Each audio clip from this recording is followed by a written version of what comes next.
ಒಂದು ದಿನವೂ ಸಹ ನಿನ್ನನ್ನು ನೋಡಿದರೆ ಈ ನನ್ನ ಮನಸ್ಸು ಏನನ್ನು ಕಳೆದುಕೊಂಡಂತೆ ಭಾಸವಾಗುತ್ತದೆ. ಈ ನಿನ್ನ ಪ್ರೀತಿಯ ಸಂಕುಲೆ ನನ್ನನ್ನು ಬಿಗಿಯಾಗಿ ಬಂಧಿಸಿಬಿಟ್ಟಿದೆ ಅಂಬಿಕಾ, ಬಿಗಿಯಾಗಿ ಬಂಧಿಸಿಬಿಟ್ಟಿದೆ.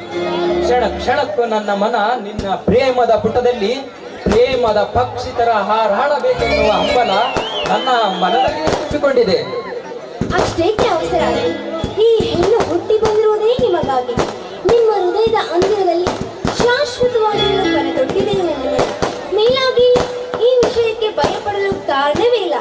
ಯಾಕಂದ್ರೆ ನೀವು ನನ್ನ ತಾಯಿಯ ತಮ್ಮ, ಅಂದ್ರೆ ನನ್ನ ಸೋದರ ಮಾವ ಅಲ್ವಾ? ಎಂದಾದ್ರೂ ನಾನು ನಿಮ್ಮವಳು. ಆದರೂ ಅಂಬಿಕಾ, ಆ ಬ್ರಹ್ಮನ ಬರಹದಲ್ಲಿ ನಾವಿಬ್ಬರು ಗಂಡ ಹೆಂಡತಿಯರೆಂಬ ಗಟ್ಟಿಯಾಗಿಯೇ ಇರಬೇಕು. ಅಂದಾಗಲೇ ಮಾತ್ರ ನಮಗೆ ಯಾವ ಗಂಡಸೂ ಸಹ ಬರಲಾರದು. ನಮ್ಮ ಗುರಿ ಮುಟ್ಟುವ ತನಕ ನಮ್ಮನ್ನು ಹೆತ್ತ ತಂದೆ ತಾಯಿಗಳಿಗೆ ನಾವೆಂದೂ ವಿರೋಧವಾಗಬಾರ್ದು ಅಂಬಿಕಾ. ಅದರ ಬಗ್ಗೆ ಯೋಚನೆ ಮಾಡುವ ಅವಶ್ಯಕತೆ ಏನಿಲ್ಲ. ನನ್ನ ಹೆತ್ತಪ್ಪ ನನ್ನ ಮನಸ್ಸಿಗೆ ನೋವಾಗದಂತೆ ಎಂದು ನಡೆದುಕೊಂಡು ನನ್ನ ತಾಯಿ ತೀರ್ಕೊಂಡು ಹೋದ ಮೇಲೆ ಅಂದಿನಿಂದ ಇಂದಿನವರೆಗೂ ಮುದ್ದಾಗಿ ಬೆಳೆಸಿ ವಿದ್ಯೆ ಕಲಿಸಿ ನನ್ನ ಮನಗಿದ್ದವರಿಗೆ ಮದುವೆ ಮಾಡಬೇಕೆಂದು ನಿರ್ಧಾರ ಮಾಡಿದ್ದಾರೆ. ನಿಮ್ಮನ್ನು ಒಪ್ಪುವರೆಂಬ ನಂಬಿಕೆ ನನ್ನಲ್ಲಿದೆ. ಅಂಬಿಕಾ, ಒಂದ್ ವೇಳೆ ನಿಮ್ ತಂದೆಯವರು ಅರವಿಂದ್, ಕೆಟ್ಟದನ್ನು ನಾವು ಯಾವತ್ತೂ ಬಯಸಬಾರದು ಅರವಿಂದ್. ಒಳ್ಳೆಯದನ್ನೇ ಬಯಸಬೇಕು. ಅಂದಾಗಲೇ ಮಾತ್ರ ಆ ದೇವರು ನಮಗೆ ಒಳ್ಳೆಯದನ್ನೇ ಮಾಡ್ತಾರೆ. ನನ್ನ ಬಯಕೆಯ ಬಾಗಿಲು ಯಾವತ್ತೂ ಮುಚ್ಚಲ್ಲ. ಒಂದು ವೇಳೆ ನಮ್ಮ ಹೆತ್ತಪ್ಪ ನಮ್ಮ ಪ್ರೀತಿಯನ್ನು ಒಪ್ಪದಿದ್ದರೆ ನನ್ನ ಪ್ರಾಣದ ಹರಿವು ತೊರೆದು ನಿಮ್ಮ ಬಹಳ ಸಂಗಾತಿ ಆಗ್ತೀನಿ. ಇದಕ್ಕೆ ಶಿವನ ಸಾಕ್ಷಿ ಮಾಡಿ ಹೇಳ್ತೀನಿ. ಹಾ ಅರವಿಂದ್, ಒಂದ್ ವೇಳೆ ನೀವೇ ನನ್ನನ್ನು ಮರೆತು ಮತ್ತೊಂದು ಹೆಣ್ಣನ್ನು ಮದುವೆಯಾದ್ರೆ? ಈ ಮಾತನ್ನು ನನ್ನ ಕನಸಿನಲ್ಲಿಯೂ ಸಹ ನೆನೆಸಲಾರೆ ಅಂಬಿಕಾ. ನನ್ನ ರೋಮ ರೋಮಗಳಲ್ಲಿ ನೀನೇ ತುಂಬಿಕೊಂಡಿರುವಿ. ಒಂದು ದಿನವೂ ಸಹ ನಿನ್ನನ್ನು ನೋಡದಿದ್ರೆ ಅಂದು ನಾನು ಊಟನೇ ಮಾಡುವುದಿಲ್ಲ. ಉಂಡರೂ ಸಹ ಅದು ವಿಷದಂತೆ ಆಗುತ್ತದೆ. ಮರೆತು ಹಾಗೆ ಮಲಗಿದರೆ ಆ ಆಕಾಶವೇ ತಲೆ ಕಳಿಸಿ ಬಿದ್ದಂತಾಗುತ್ತದೆ. ನಿನ್ನನ್ನು ಮರೆಯುವ ಮಾತಂತೂ ನನ್ನ ಮನದಲ್ಲಿ ಯಾವತ್ತೂ ಇಲ್ಲ ಅಂಬಿಕಾ, ಯಾವತ್ತೂ ಇಲ್ಲ. ನಾನು ಅಷ್ಟೇ ಅರವಿಂದ್. ಈ ದೇಹದ ದೇವರೇ ನೀವೆಂದು ತಿಳಿದುಕೊಂಡಿದ್ದೇನೆ. ಈಗ ನಾವಿಬ್ಬರು ಮಾನಸಿಕವಾಗಿ ಮದುವೆಯಾದರೆ ಸರಿ. ಮತ್ತೆ ಮದುವೆ ಎಂಬ ಮೂಢನಂಬಿಕೆಗೆ ಮುಂದೂಡುವುದು ಬೇಡ. ಹೆತ್ತವರ ಒಪ್ಪಿಗೆ ಪಡೆದರೆ ಸಾಕು. ಬದುಕೆಂಬ ದೋಣಿಯಲ್ಲಿ ನಗು ನಗುತ್ತ ಸಾಕು. ಅದೇ ನಮಗೆ ಸ್ವರ್ಗ. ಅಯ್ಯೋ ಅಂಬಿಕಾ, ಸ್ವರ್ಗ, ಸಿರಿ ಸಂಪತ್ತು ಇವೆಲ್ಲ ಯಾವುದು ಬೇಡ. ನಿನ್ನ ಪವಿತ್ರ ಪ್ರೇಮ, ಶ್ರೀಮಂತಿಕೆಯ ಶೀಲ ಸ್ವರ್ಗದ ಸಮಾನತೆ. ನಿನ್ನ ಸೌಂದರ್ಯ ಶ್ರೀಗಂಧ, ಪರಿಮಳದಷ್ಟೇ ಪರಿಶುದ್ಧ ನಿನ್ನ ಗುಣ. ಇದರ ಮುಂದೆ ಸ್ವರ್ಗ ನನ್ನ ಕಣ್ಣಲ್ಲಿ ಕೀಳಾಗಿ ಕಾಣುವುದು ಅಂಬಿಕಾ, ಕೀಳಾಗಿ ಕಾಣುವುದು. ಏನಾದ್ರೇನ್ ಇವತ್ತು ನನ್ನ ತುಂಬಾ ವರ್ಣಿಸ್ತಾ ಇದ್ದೀರಾ? ಯಾಕೆ ಅಷ್ಟೊಂದು ರೂಪವಸಿ? ಏನು ನಾನು ಅಷ್ಟು ಬೇಗ ನನ್ನ ಗುಣಗಳನ್ನು ಅರ್ಥಕೊಂಡ್ಬಿಟ್ರ? ಈ ನನ್ನ ಅಮೂಲ್ ಬೇಬಿಯ ಸೌಂದರ್ಯದ ಮುಂದೆ ಆ ರಂಬೆ, ಊರ್ವಶಿ, ಮೇನಕೆ ಇವರೆಲ್ಲ ತೃಣ ಸಮಾನ. ಏಕೆಂದ್ರೆ ಆ ಬ್ರಹ್ಮ ಬಲು ಪುರುಷತ್ತಿದ್ದಾಗ ತಿದ್ದಿ ತೀಡಿದ ದಂತದ ಗೊಂಬೆ ನೀನು. ನೀನು ಹಪ್ಪಟ ಚಿನ್ನ. ಚಿನ್ನ ಎಂದಾದರೂ ಅದರ ಬೆಲೆಯನ್ನು ಕಳೆದುಕೊಳ್ಳಬಹುದೇ? ಚಿನ್ನ ವಾಸಿಸುವ ವಸತಿ ಗುಡಿಸಲಾದರೇನು, ಅರಮನೆಯಾದರೇನು, ಅದರ ಬೆಲೆ ಒಂದೇ. ನೀನು ನನ್ನ ಬಂಗಾರದ ಗಿಣಿ ಎಂದು ನನ್ನ ಹೃದಯದಲ್ಲಿ ಭದ್ರವಾಗಿರಿಸಿದ್ದೇನೆ ಅಂಬಿಕಾ. ಮತ್ತೆ ಯಾರಾದ್ರೂ ಕದ್ಬಿಟ್ಟಾರೋ ಜೋಕೆ ಅರವಿಂದ್? ಅಯ್ಯೋ ಅಂಬಿಕಾ, ಕದಿಯಲು ಹೊರಗಿನವರ ವಸ್ತುವಲ್ಲ, ನನ್ನ ಹೃದಯದಲ್ಲಿ ಮುಚ್ಚಿಟ್ಟುಕೊಂಡಿದ್ದೇನೆ. ನಿನ್ನ ಪ್ರತಿಬಿಂಬ ಮಾತ್ರ ಹೊರಗಿದೆ. ನಿನ್ನ ಅಂತರಂಗದ ಪ್ರೇಮ ನನ್ನ ಎದೆಯಲ್ಲಿ ಮರೆಯಾಗಿ ಬಿಟ್ಟಿದೆ ಅಂಬಿಕಾ. ಕದಿಯಲು ಯಾರಿಂದಲೂ ಸಹ ಸಾಧ್ಯವಿಲ್ಲ. ಆಯ್ತು, ಆದಷ್ಟು ಬೇಗ ಈ ವಿಷಯವನ್ನು ನಮ್ಮ ಮನೆಯಲ್ಲಿ ತಿಳಿಸಿ ನಾವಿಬ್ಬರು ಮದುವೆಯಾಗುವುದೇ ಸರಿ. ಹಾ ಅರವಿಂದ್, ನಮ್ಮ ತಂದೆಯವರು ವರದಕ್ಷಿಣೆ ಎಷ್ಟು ಅಂತ ಕೇಳಿದ್ರೆ ಏನಂತ ಹೇಳಿ? ಅಯ್ಯೋ ಅಂಬಿಕಾ, ಕೇಳಿದರೆ ನಿನ್ನ ತೂಕದಷ್ಟು ಚಿನ್ನ ಅಂತಾನೆ ಹೇಳು. ಓ ಮೈ ಗಾಡ್, ಅಷ್ಟೊಂದು ಚಿನ್ನನಾ? ಅಷ್ಟೊಂದು ಚಿನ್ನ ನಾವು ಎಲ್ಲಿಂದ ತರಬೇಕು? ಅಂಬಿಕಾ, ನೀನು ನಮ್ಮ ಮನೆಗೆ ಬಂದ್ರೆ ಮುಗ್ದೋಯ್ತು. ಚಿನ್ನ ಬಂದಂತೆಯೇ ಸರಿ. ಅಂದ್ರೆ ಇದೇ ಚಿನ್ನ ಅಂಬಿಕಾ ನನಗೆ ಬೇಕಾಗಿರೋದು. ಓಹೋ, ನೀವು ಸುದ್ದಿ ಬಳಸಿ ಕವಿಗಳ ತರನೇ ಮಾತನಾಡ್ತೀರಾ. ಅಮ್ಮ, ಹೆಚ್ಚು ಹೊತ್ತು ನೀವು ಮುಂದೆ ನಿಲ್ಲೋದು ಬೇಡ. ಮತ್ತೆ ಯಾವ್ದಾದ್ರು ಕವನ ಕಟ್ಟಿದ್ರು ಕಟ್ಬೋದು ಏನು? ಅಂಬಿಕಾ, ನಿನಗಾಗಿ ಕಟ್ಟಿಸುವೆ ನಾನೊಂದು ತಾಸು ಮಾಲು. ಅದರ ಮೇಲೆ ಕುಳಿತು ಮಾಡು ನನಗೊಂದು ಮೊಬೈಲ್ ಕಾಲು. ಆ ಮೇಲೆ ಬಂದು ಹಾಕ್ತೀನಿ ನಿನ್ನ ಮೇಲೆ ಕಾಲು. ಕವನ ಕಟ್ಟಬಹುದೇನು? ಈಗಾಗಲೇ ಕಟ್ಟಿದ್ದಾಗಿದೆ. ಹಾಡುವ ಸಿರಿ ಕಂಠ ಬೇಕಾಗಿದೆ. ಆ ಕಂಠ ನೀನಾಗು ಬಾಕೋಗಿದೆ. ಬನ್ನಿ ಮತ್ತೆ ಅಂತಲ್ಲ.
Thank you.